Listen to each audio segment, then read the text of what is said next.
Good morning, everyone. This is Dr. Susan Marra with Dr. Marra's Medical Minutes, and today we're going to talk about GLP-1 drugs, and those are the new drugs that are a great rave um, in regards to weight loss. So Ozempic, semaglutide, tirzepatide, and Zepbound are the drugs that I'm talking about.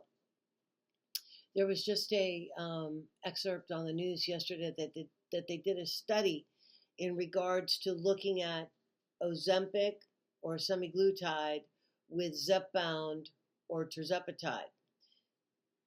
Ozempic only has one hormone that controls blood sugar and appetite, but Tirzepatide has two hormones that control appetite and blood glucose.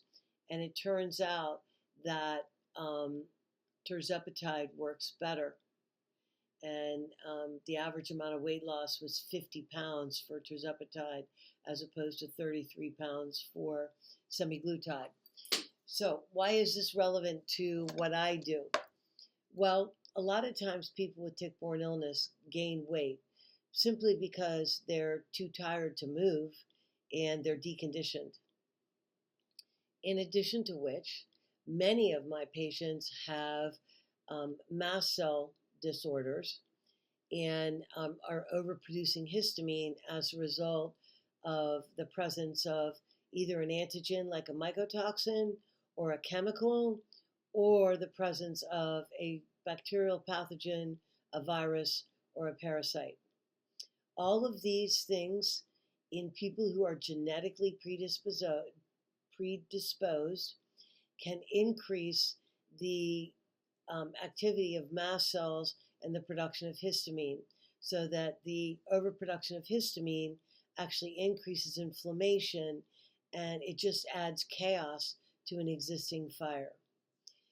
What's really interesting is that GLP-1 drugs, both semaglutide and tirzepatide, seem to reduce mast cell activation.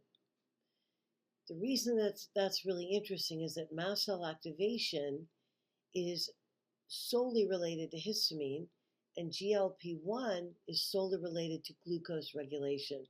And you wouldn't think that there's much of an overlap, but you're wrong. In any situation where the body is revved up, like overproducing histamine, overproducing a neurotransmitter, overproducing pro-inflammatory cytokines, it's going to be using glucose for energy, because glucose is one of the main substances that enters the Krebs cycle in the mitochondria to generate ATP, and ATP is the molecule of energy in the body that's used for metabolic processes. So I believe that's the relationship. I think it's far more complicated than that, but I think that GLP-1 drugs are allowing appropriate glucose metabolism to occur, which then helps the stabilization of mast cells that release excess histamine in response to a pathogen or a chemical or a mycotoxin. So I think that is some of the relationship. And so a lot of my patients will say, should I try a GLP-1 drug?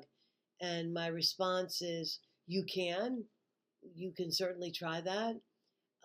There are quite a few side effects, nausea being up there, dizziness, but a lot of my patients have used GLP-1 drugs, and it's really calmed down their histamine as well as caused them to lose a lot of weight. So I hope you found this information helpful, and I hope you have a wonderful day. Take care.